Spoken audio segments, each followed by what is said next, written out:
இப்போ சன் மியூசிக்ல இருந்து வந்தாச்சு. அனதர் பிக் சீரியல்ல வந்து யூ ஆர் பீயிங் காஸ்டட். அந்த டைம்ல அதுவும் ஒரு பெரிய கிரேஸ்.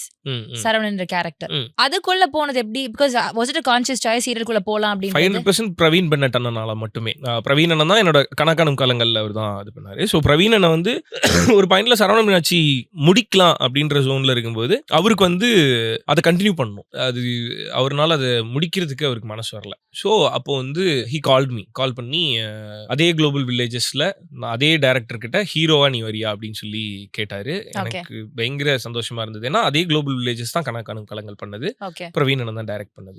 ஸோ ஹீரோவா வரியா அப்படின்னு கேட்கும்போது சிரிச்சிட்டானே, சும்மா இருக்கேனே அப்படின்ட்டு. இல்லடா நீ நேர்ல வா சொல்றேன் அப்படின்ட்டு இந்த மாதிரி சரவண மீனாட்சி பண்றோம், கதையெல்லாம் கம்ப்ளீட்டா மாறுது, நீ பண்றியா அப்படின்னு ஒன்னையுமே அங்க எனக்கு எந்த விதமான செகண்ட் தாட்ஸும் இல்ல. நான் வரேனே, நான் பண்ணலானே, ஜாலியானே அப்படின்னு சொல்லிட்டு நான் வந்துட்டேன். ஸோ அங்கேருந்து பிரவீன் அண்ணன் தான் என்ன ஒரு ஆக்டரா பயங்கரமா ஷேப் பண்ணது யாருன்னா ஆப்வியஸா பிரவீன் அண்ணன்.